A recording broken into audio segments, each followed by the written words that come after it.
dia continua a ser bonito, mas o facto de estar um dia bonito no exterior, há preocupações que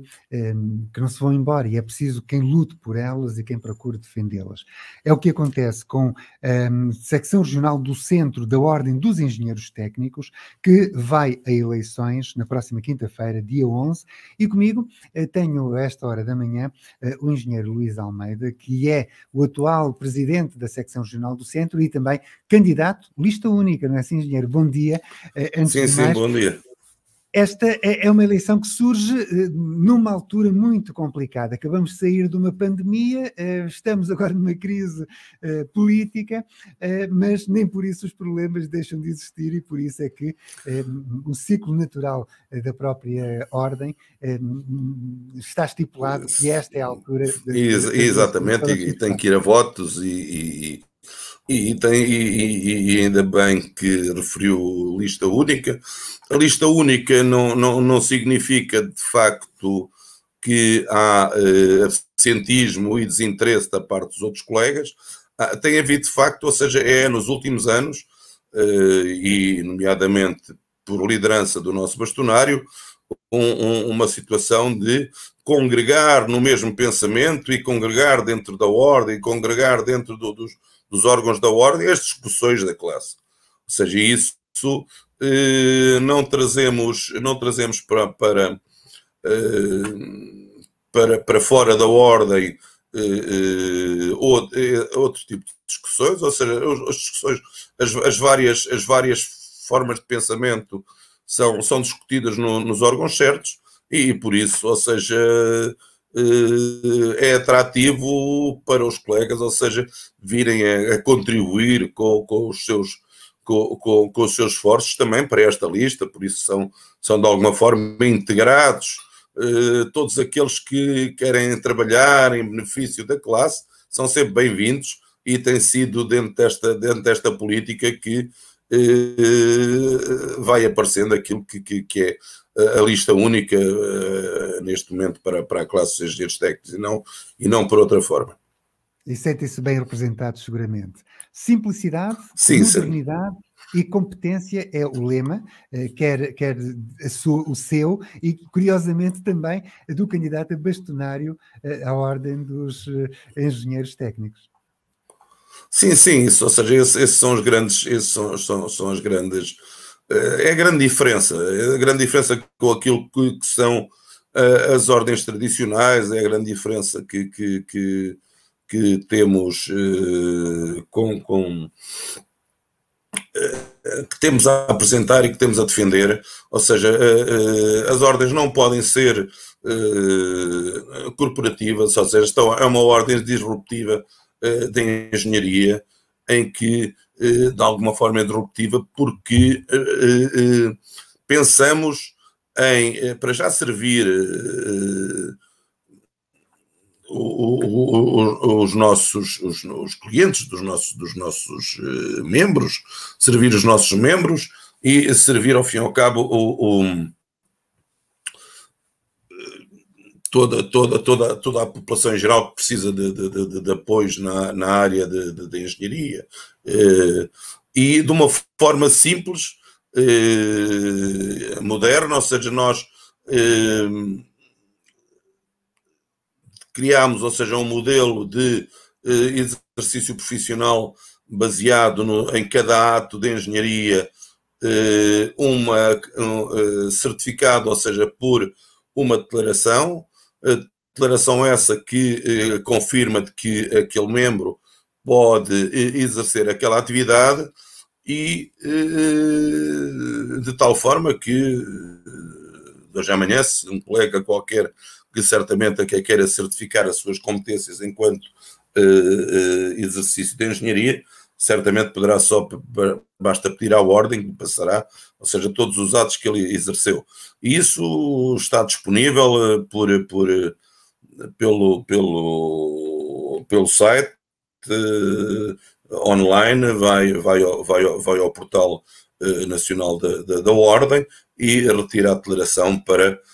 exercer um determinado ato. Ou seja, essas declarações são gratuitas,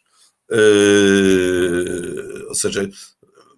pretende-se com isso facilitar a vida dos colegas que, para exercerem a sua atividade, ou seja, o comprovem com um documento.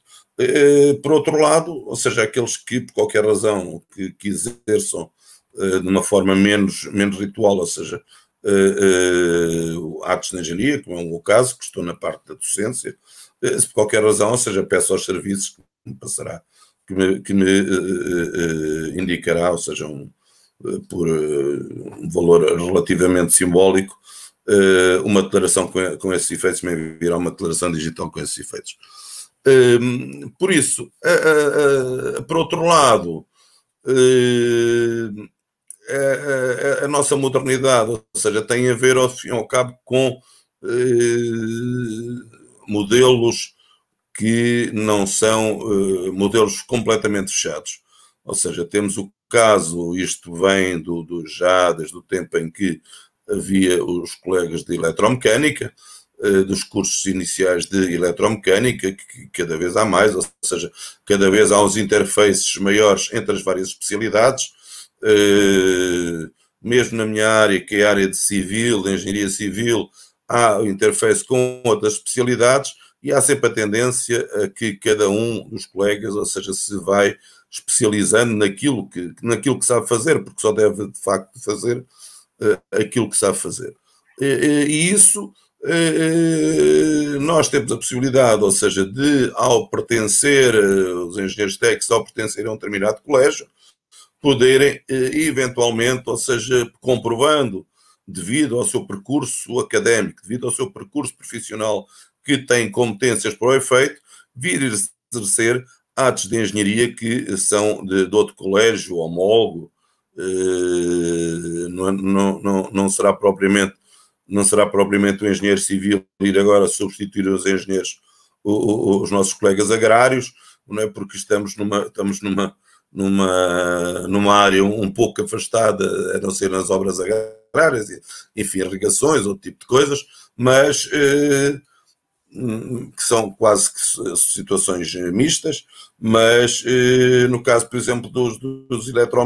eletromecânicos que fazem uma vida profissional a trabalhar na parte elétrica, por exemplo, mas de um momento, ou seja,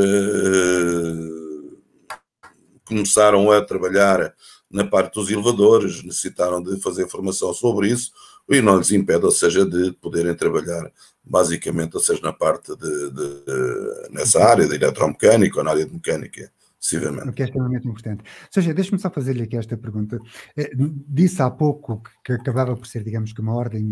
em determinada altura muito fechada, muito própria, que grande parte dos assuntos são resolvidos dentro da própria ordem, com as entidades competentes que a própria ordem cria, mas o exemplo desta nossa conversa pública vem um pouco partilhar com a comunidade, primeiro, a existência da própria Ordem dos Engenheiros Técnicos e depois mostrar à sociedade e à comunidade que os engenheiros técnicos existem precisamente para os servir. No fundo, há aqui uma abertura, há aqui um novo paradigma na forma como a Ordem encara a sociedade, vamos lá chamar, no século XXI? Sim, eu deixe-me esclarecer, sou Carlos, eu não disse que a ordem era muito fechada e eu não foi essa, ou pelo menos não foi essa a minha intenção. A ordem não tem, nem nunca teve intenções de ser uma ordem fechada, é uma ordem aberta a discutir os seus assuntos, ou seja, só que discute-os nos sítios próprios, nas Assembleias Gerais de Secção, nas Assembleias Gerais Nacionais, nas Assembleias Representativas, juntamente com qualquer membro que queira falar com o bastonário, pede uma audiência e fala com o bastonário, fala com o presidente da secção regional, ou seja, estamos abertos aliás, fazemos várias vezes, agora nesta situação Covid, um conjunto de sessões em Zoom, em que todos têm direito ao uso da palavra e claro, salvaguardando respectivamente o tempo e o espaço para cada um, para podermos ter essa possibilidade a todos. Por isso, ou seja, eu quero que se perceba que a ordem tem ao aparecermos como uma lista única, é porque temos internamente, as discussões internas que temos convergem, são convergentes, não é? São convergentes num sentido de uma ordem a trabalhar a uma só voz, que é a voz do bastonário e que representa a ordem, e de quais todos, de alguma forma, quando estamos a falar, ou seja, em nome da ordem e em nome do bastonário, e como tal temos isso em atenção. Agora, relativamente à nossa disponibilidade para com a sociedade em geral, ou seja, achamos que devemos, ou seja, ter uma situação muito aberta, muito disponível para a sociedade em geral, discutindo vários assuntos. Ainda há pouco tempo fizemos um levantamento dos edifícios públicos que estavam pura e simplesmente sem estar ocupados e sem objetivos, e sem identificarmos um conjunto em termos nacionais de edifícios públicos que podiam ter, com algumas intervenções, algumas utilidades para a sociedade local. Estamos preocupados temos feito várias palestras e seminários abertos, não só para os membros, mas também abertos a quem pretender assistir, preocupados, ou seja, com a situação das florestas na altura dos incêndios. Temos estudos sobre isso, porque até uma determinada altura, ou seja, os projetos florestais, e penso que pelo menos nós já apresentados à tutela, que não podia ser, ou seja, os projetos florestais, qualquer pessoa que podia apresentar um projeto florestal, isso não pode ser, tem que ser de facto, ou seja, quem esteja certificado por efeito, ou seja, quem conheça do assunto, porque as florestas são das nossas maiores riquezas, por isso tem que ser os nossos colegas agrários da parte florestal, ou outros colegas engenheiros agrónomos, enfim, mas tem que ser dentro de quem está capacitado para isso, e não pode ser qualquer um. Também estamos preocupados temos mostrado a nossa preocupação com a situação, ou seja, da estabilidade estrutural dos edifícios, com a reabilitação numa série de edifícios que tem sido feita de alguma forma com critérios pouco em que a lei já existe há alguns anos, mas é preciso alertar as pessoas sobre isto, e fazendo minhas as palavras do senhor professor Raimundo Mendes da Silva. Ele foi para o reitor aqui da Universidade e que levou o património da zona de Coimbra, da zona da Universidade, como património mundial da Unesco, ou seja, enquanto um projeto de reabilitação demorar 3 vezes mais do que uma obra de reabilitação, ou seja, não há possibilidades de facto de fazer trabalhos sérios, ou seja, e há que facilitar a vida, as entidades, as autarquias têm que simplificar os processos de aprovação dos projetos de reabilitação, para que, se fizermos uma obra de 3 ou 4 meses na reabilitação do edifício, esse projeto seja aprovado num mês ou coisa assim. Ou seja, se isso não for, ou seja, caímos nas situações opostas, em que há sempre fugas, não por nossa parte, mas pelos donos de obra, preferirem pedir autorização para pintar fachadas e, entretanto, fazerem algumas obras de remodelação, não assumindo não sendo assumidas essas por engenheiros ou engenheiros técnicos que estejam à frente das obras, ou que de alguma forma, ou seja, podemos estar a criar situações mais fragilizadas em termos estruturais. Sr. Engenheiro, eu também percebi das poucas conversas que fomos tendo que uma das suas preocupações é sensibilizar, quase que em jeito de grito de alerta, a opinião pública e as entidades competentes para algumas situações que hoje já são graves. Falou-me, por exemplo, há dias da situação dos esgotos que já estão super ultrapassados e que, mais coisa menos coisa, com mais umas inundações, umas cheias, vamos ter situações muito complicadas e, pelos vistos, quem deveria olhar para isso com olhos de ver, olha para o lado. Esta é apenas sim, ou seja, isso é um problema e esse é um problema e outro problema ainda que temos é que de facto não há,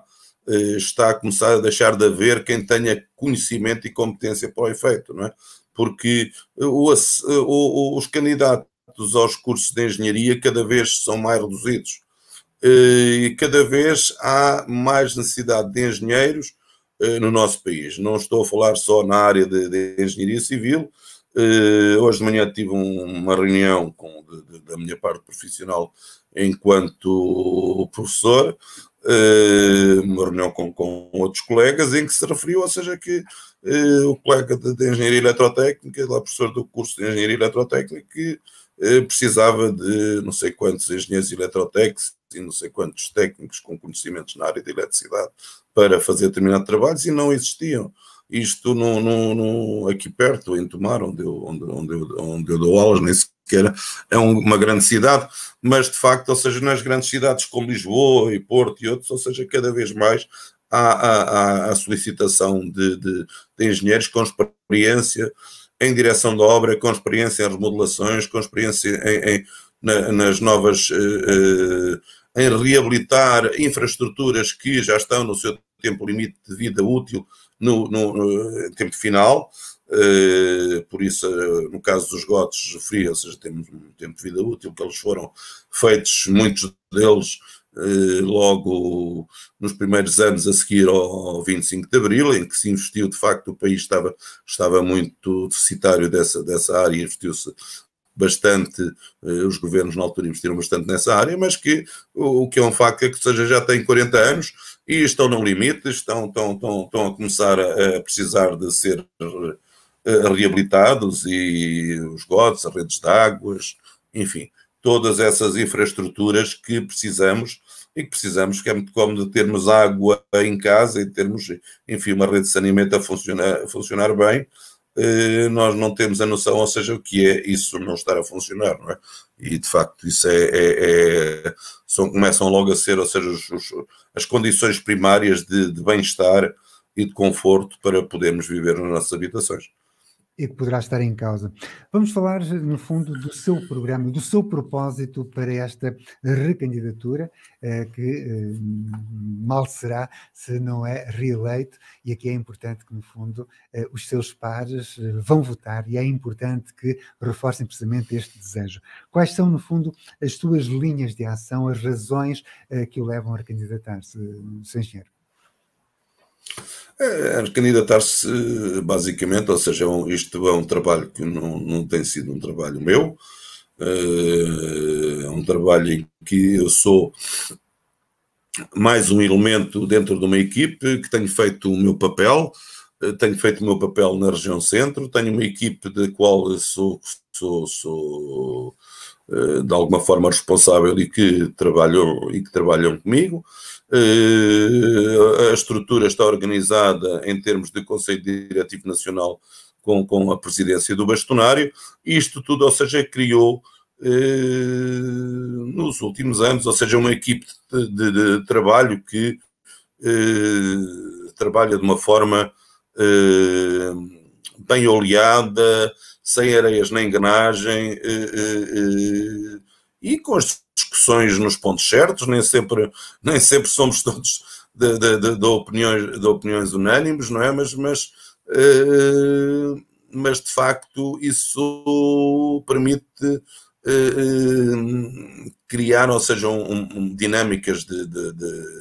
trabalho muito grandes. Aqui na região, aquilo que pretendemos, e à semelhança daquilo que será as outras regiões, é, para o próximo mandato, será cada vez mais apoiarmos e desenvolvermos aquilo que são os colégios profissionais. Os colégios profissionais é a essência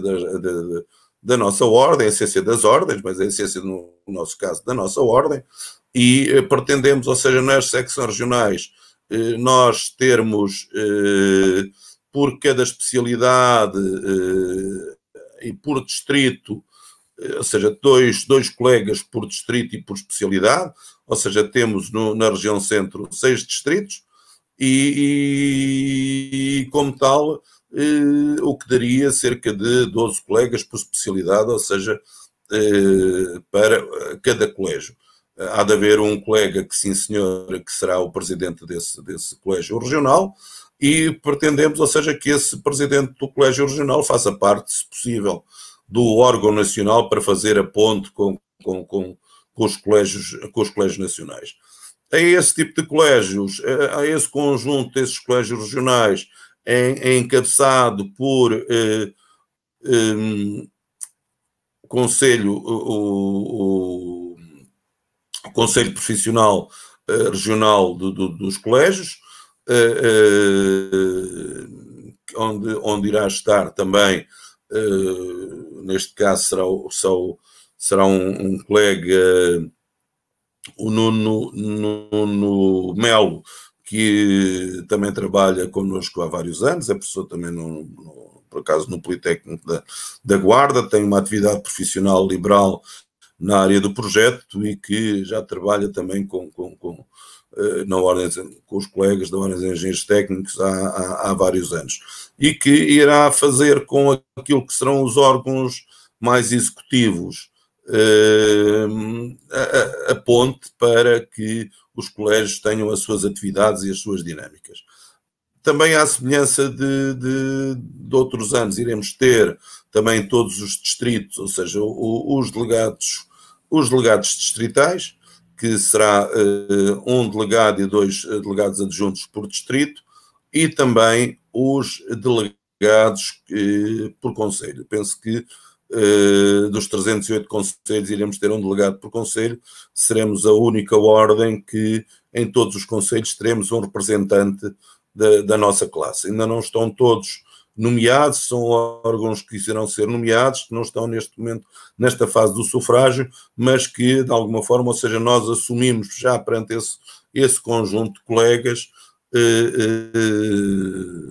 que podemos dizer que no caso da região centro, só nos colégios são cerca de 160 colegas, mais só para os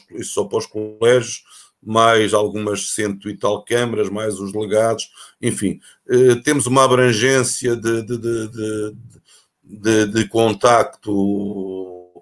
com os vários colegas, ou seja, em que, por um lado, fazem chegar a esses conselhos e a essas áreas mais afastadas dos grandes centros do país as nossas principais ideias e trazem também para a discussão as ideias. Por isso, ou seja, quando eu digo que somos uma ordem, estamos em lista única, mas estamos em lista única em que temos, ou seja, nos 308 conselhos, ou seja, representantes. Temos,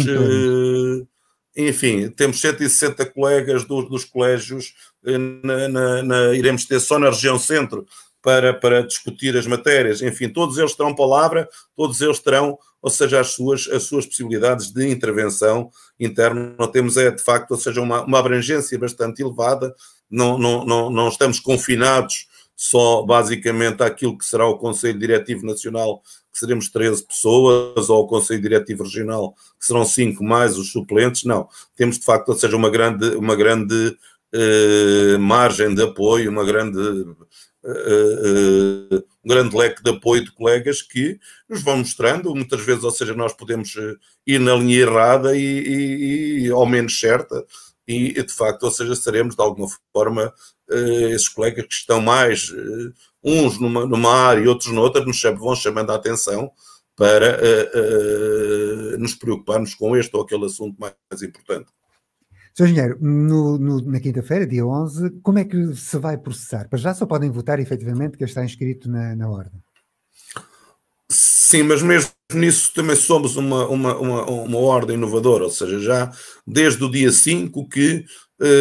o voto eletrónico está aberto, por isso quem quiser votar eletronicamente, ou seja, basta entrar na plataforma nacional e com os seus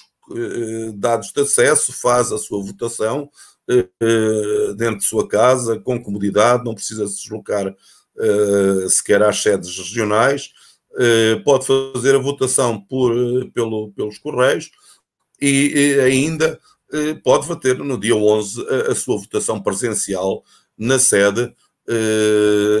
regional,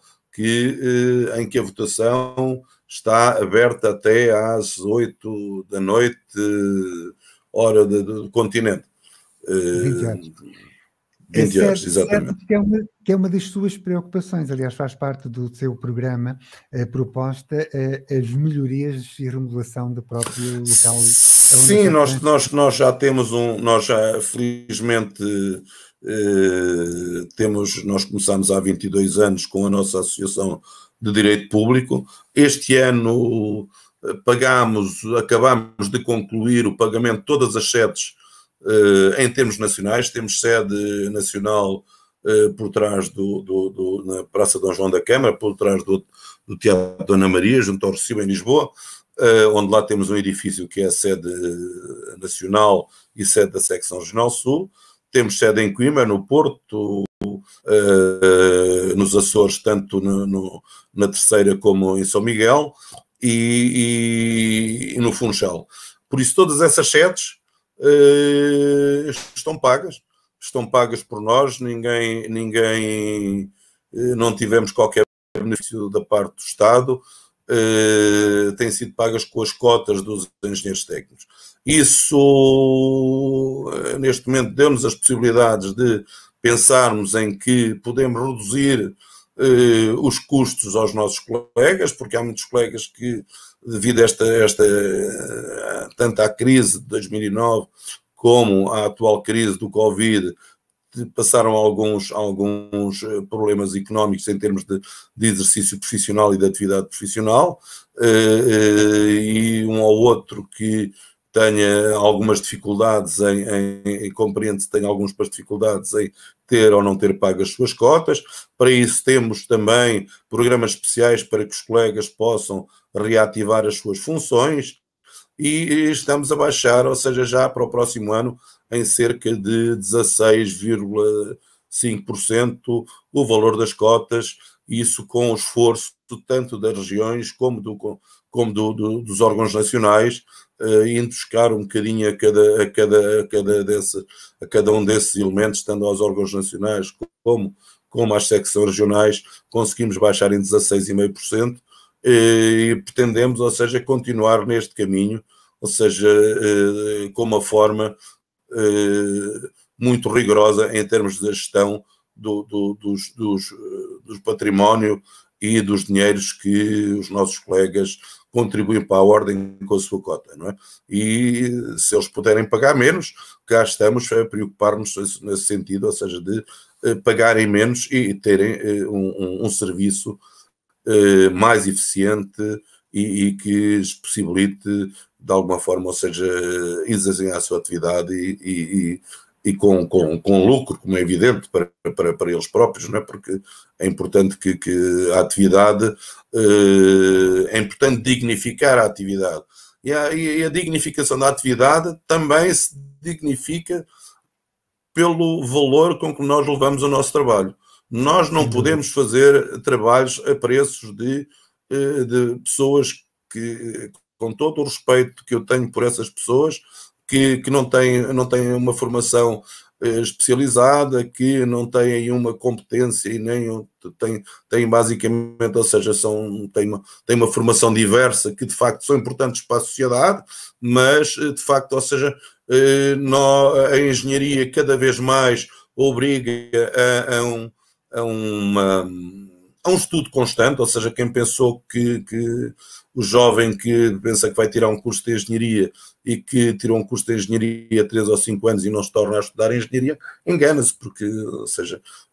nós até depois da reforma ou depois da aposentação estamos sempre ativos, porque um engenheiro é um engenheiro, não é? Não é um engenheiro técnico, é um engenheiro técnico, não deixa de o ser, e como tal, ou seja, está sempre ativo, nem que seja para ajudar os mais jovens, dizer, olha, que isto se calhar precisava deste ou de outro apoio, e estamos disponíveis para isso, essa tem sido a nossa posição. Isso tem sido passado dos mais velhos, do colegas como recordo-me do colega António Gameiro e outros que basicamente, ou seja, nos transmitiram isso desde 73, 73, em que discutiam o célebre decreto 73, 73 no Conselho Superior de Obras Públicas e enfim, que quando eu para cá vim já faziam o nome deles na engenharia, na qualidade de engenheiros técnicos já era bastante referenciado, entretanto já nos deixaram, mas deixaram-nos também a vontade de lutar pela classe e que o devemos transmitir aos mais novos. Só para recordar aos nossos ouvintes, estamos a conversar com o engenheiro Luís Filipe de Almeida, que é candidato a presidente da secção regional do Centro da Ordem dos Engenheiros Técnicos. Sr. Engenheiro, só mesmo em jeito de conclusão, eu volto a repetir que as eleições vão ser na próxima quinta-feira, dia 11. Naturalmente, quem vota são apenas os engenheiros técnicos que estão inscritos e que comprovem que são efetivamente engenheiros que estão inscritos na secção regional que na ordem dos engenheiros técnicos, com esta alternativa, a possibilidade de poderem fazer também já desde o passado dia 5 em plataforma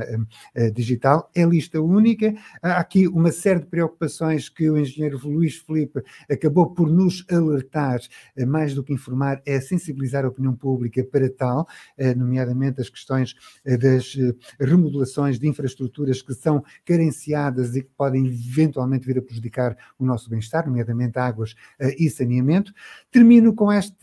repetição do vosso lema: com simplicidade, modernidade e competência, o orgulho de ser e saber ser engenheiro técnico. Quer comentar esta frase? Sim, olha, essa frase é uma frase, é um lema muito antigo da nossa classe, porque também tivemos todas as dificuldades para nos afirmarmos enquanto ordem profissional. E isso obrigou-nos de facto a ter o orgulho de ser e saber ser engenheiro técnico, é de facto, ou seja, um orgulho, porque nós temos pessoas com toda a formação que vem do bacharelato até o doutoramento, sempre tivemos uma postura e expressa pelo nosso bastonário Augusto Guedes, que não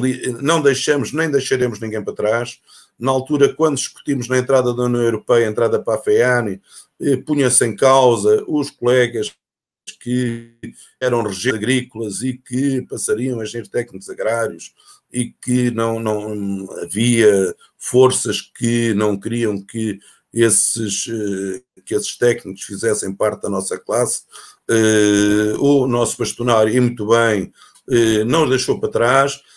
Hoje teremos os bacharéis que ainda não estão a ser devidamente dignificados para exercícios de competência no Estado, ou seja, qualquer licenciado pós-Bolonha que tem menos formação e menos conhecimento em termos de concursos públicos para servidores do Estado, ou seja, passará à frente de um bacharel. Isso não admitimos, ou seja, temos orgulho nesses colegas, e esses colegas têm orgulho em nós, e trabalhamos no sentido de que todos possam ser devidamente reconhecidos enquanto profissionais, porque houve aqui uma passagem que foi de Bolonha, que não foi mais do que transformarmos aquilo que era o bacharelato numa licenciatura depois as licenciaturas do pré-Bolonha transformaram-se em mestrados, e depois há aqui vazios. Há aqui vazios porque nós em Portugal tínhamos 4 graus, em que alguns estão de alguma forma a tentar ser desenquadrados. Nós não aceitamos. Nós não aceitamos que os bacharéis fiquem desenquadrados, bem como, ou seja, também não aceitamos aqueles que têm formação superior. Eu, no meu caso pessoal, ou seja, tenho um mestrado pré-Bolonha, que hoje em dia, ou seja, seria aliás, sou professor especialista, estou ao nível de doutoramento, mas que há muitas pessoas neste caso, ou seja, que de facto não existe algum desequilíbrio, porque a transformação de quatro títulos académicos em 3 foi colocando alguns de parte. Isso de alguma forma tem sido ultrapassado, ou seja, uma coisa é certa, nós não deixamos ninguém para trás com essa evolução das necessidades da sociedade, porque os colegas em engenharia é ter que todos os dias estudar engenharia, e seja bacharel, seja o que for, seja engenheiro, seja licenciado pré-Bolonha, seja licenciado pós-Bolonha, se quer ser um bom profissional e para poder servir de alguma forma, ou seja, à sociedade e a sociedade civil, ou seja, tem que estudar e tem que acompanhar a evolução das engenharias de todos os dias. E isso... E assim, daí o orgulho em ser engenheiro, no fundo. Exatamente. Muito obrigado por este bocadinho. Muito obrigado pela atenção. Porque, no fundo, permitiu que os nossos ouvintes possam conhecer um pouco aquilo que vai na alma dos engenheiros técnicos em Portugal. As eleições acontecem na próxima quinta-feira, dia 11, terminam às 20 horas. Depois cá estaremos, naturalmente, só para reforçar e dar os parabéns ao engenheiro Luís Almeida pela sua reeleição. Despeço-me de todos vós, desejando a todos um fim de semana em cheio, se possível, na companhia da Rádio Regional do Centro.